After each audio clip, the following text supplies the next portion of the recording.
ቢቆረጥ በእግዚአብሔር ተስፋ ይቆረጣል። ይሄን ሁሉ ቃል ኪዳን ገብቶልን አይታመንም እግዚአብሔር። በዘመናት የነበሩ ሰዎችን ተመልከቱ። በእርሱ አምኖ ያፈረ ማን ነው? የሰማይ አባታችሁ ለአሕዛብ እንኳን የሚሰጠውን አንተ በዚህ ኩርምት ጭርምት ትላለህ። የጎደለንን ነገር መቁጠር ብቻ።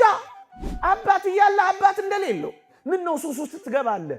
ለማይታመኑት እንኳን በመብልና በመጠጥ በመልበስ የማይጠረጠር ነው እግዚአብሔር። አንተ በዚህ ተስፋ ቆርጠህ ምን ውስጥ ትገባለህ?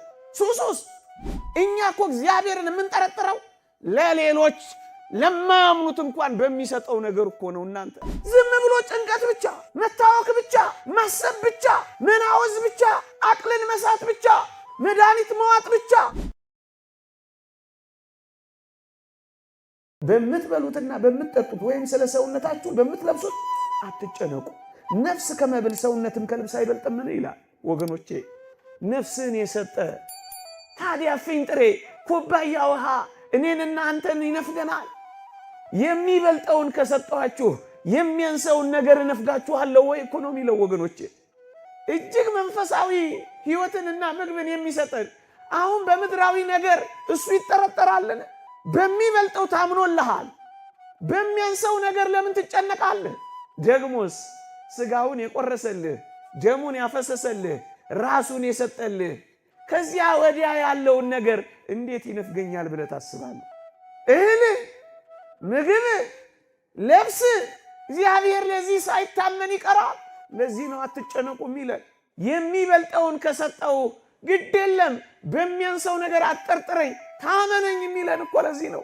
ግዛን የሌላቸው ፍጥረታት በሙሉ ሕያዋን ካደረጋቸው ለእናንተ የሚነፍጋችሁ ነገር ስላለ ትጠረጥሩታላችሁ ነው እኮ የሚለን። በምድር ላይ ለሕያው እግዚአብሔር እንደ ሰው ያለ ማን አለ? እኛን እንዴት ይተወናል ብለን እናስባለን። በዚህ አለማመን ራሱ ከባድ አይደለም? ዘመድ የለኝም ብላችሁ ሆዳ ይባሳችሁ።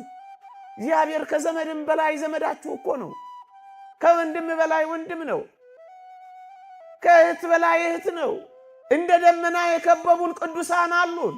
ስለኛ ምጥ የሚያዙ እንኳን ሥላሴ ስለ እናንተ ዳግመኛ ምጥ ይዘኛል ያለውን ጳውሎስን አታስታውሱ? አልገባንም እንጂ እንደ ከዋክብት የሚበዙ እንደ አሸዋ የሚሰፉ ዘመዶቻችን እኮ አሉ። ዘመድ ተወኝ፣ ደጋፊ አጣው፣ ረጂ አጣው፣ ተመልካች አጣው ብላችሁ ለምን ሆድ ይብሳችኋል?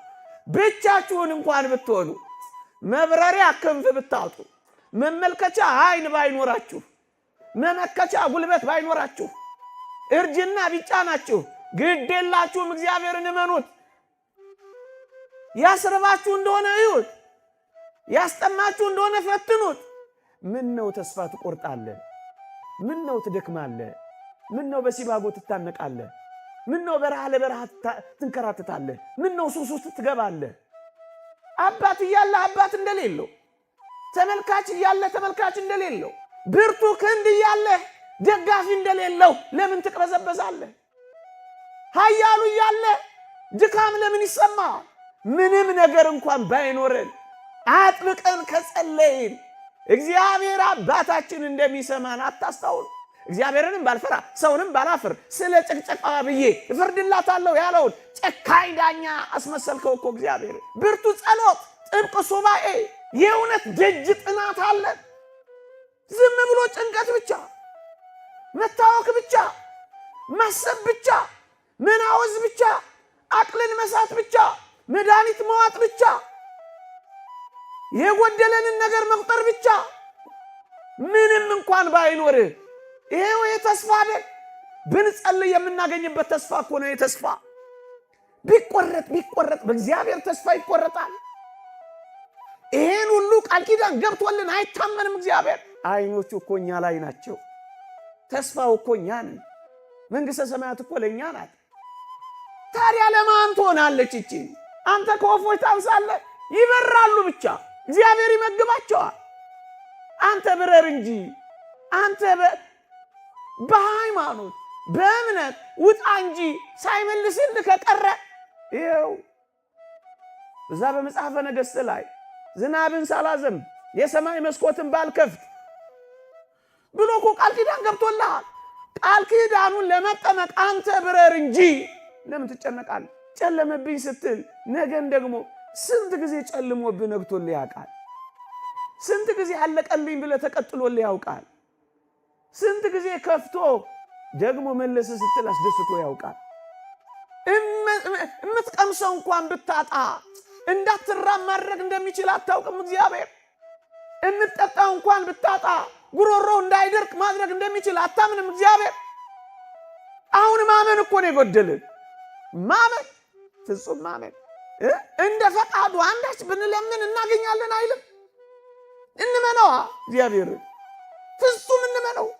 የሚያስብልን እንዳለ እንመነው።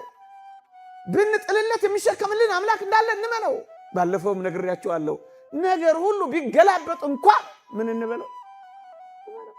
አሳ አንበሪው ዮናስን ዋጠው፣ ከዛ ደግሞ ዮናስን ተፋው በሚለው ያምናሉ አላቸው። ልጄ አንተ አሳ አንበሪው ዮናስን ዋጠው፣ ከዛ ደግሞ ተፋው በሚለው ነው ግራ የገባ የጨነቀ? አዎ እኔ ግን ዮናስ አሳ አንበሪውን ዋጠው፣ ከዛ ዮናስ አሳ አንበሪውን ተፋው ቢባልና ቢገላበጥ እንኳን እኔ አምላኬን ምን እለዋለሁ? ታምኑታላችሁ? ይሄ እኮ ነው እምነት ማለት ወገኖቼ። ማመን ሳያስርባችሁ እንኳን ሊያኖር እንደሚችል፣ ሳያስጠማችሁ እንኳን ሊያኖር እንደሚችል ማመን፣ ይሄ ነው እምነት ማለት። እመኑት እግዚአብሔር። ተስፋ አትቁረጡበት፣ አትጨነቁበት ወገኖቼ። እኛ እኮ እግዚአብሔርን የምንጠረጥረው ለሌሎች ለማያምኑት እንኳን በሚሰጠው ነገር እኮ ነው። እናንተ ይሄ አያሳፍርም? እንኳን ለኛ ይሄ እኮ ለአሕዛብ እንኳን ያስፈልጋቸዋል ይላል። የሰማይ አባታችሁ ለአሕዛብ እንኳን የሚሰጠውን አንተ በዚህ ኩርምት ጭርምት ትላለህ። አንተ በዚህ እግዚአብሔርን እንደሌለ ትጠረጥረዋለህ። አንተ በዚህ ተስፋ ቆርጠህ ምን ውስጥ ትገባለህ? ሱስ ውስጥ፣ በዚህ ስርቆት ውስጥ፣ በዚህ ንጥቂያ ውስጥ፣ በዚህ መረን የወጣ ህይወት ውስጥ ለምን? ለነሱ እንኳን እንደሚያስፈልገው እኮ እግዚአብሔር ይሰጣቸዋል ይላል። ወገኖቼ እኛ ከእስራኤል ዘሥጋ እንበልጣለን። ለነሱ የታመነ አምላክ ለኛም ይታመናል። ዘዳግም 34 የአባታችን የሙሴ ምርቃት ምን እንደሆነች ታውቃላችሁ? እስራኤሎች ስማ፣ መኖሪያ የዘላለም አምላክ ነው አላቸው። መኖሪያ ማን ነው? ክርስቲያኖች መኖሪያችን እኮ የዘላለም አምላካችን።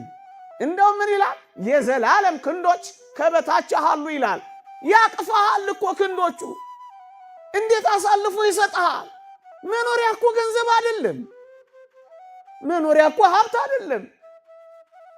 እግዚአብሔር መኖሪያ ነው የሚለው። መኖሪያችን እናድርገው። ሌላውን ነገር ሁሉ እንቶ ቢኖራችሁ እንኳን እርሱት ወገኖቼ። መኖሪያ የዘላለም አምላክ ነው። እንኳን ለሚያምኑት ለማይታመኑት እንኳን በመብልና በመጠጥ በመልበስ የማይጠረጠር ነው እግዚአብሔር። አንተ ትበልጣለህ። እግዚአብሔር ይወደናል። እግዚአብሔር ያፈቅረናል። እንዴት ይተወናል ወገኖቼ? እንዴት ይረሳናል? አልተውሽም፣ ከቶም ቢሆን አልጥልሽም፣ በእጄ መዳፍ ቀርጬሻለሁ እኮ ነው የሚለን። ማንን ትቶ ያውቃል? በዘመናት የነበሩ ሰዎችን ተመልከቱ። በእርሱ አምኖ ያፈረ ማን ነው ይላል ነብዩ ሲራክ። ማን አፍሮ ያውቃል? ማመን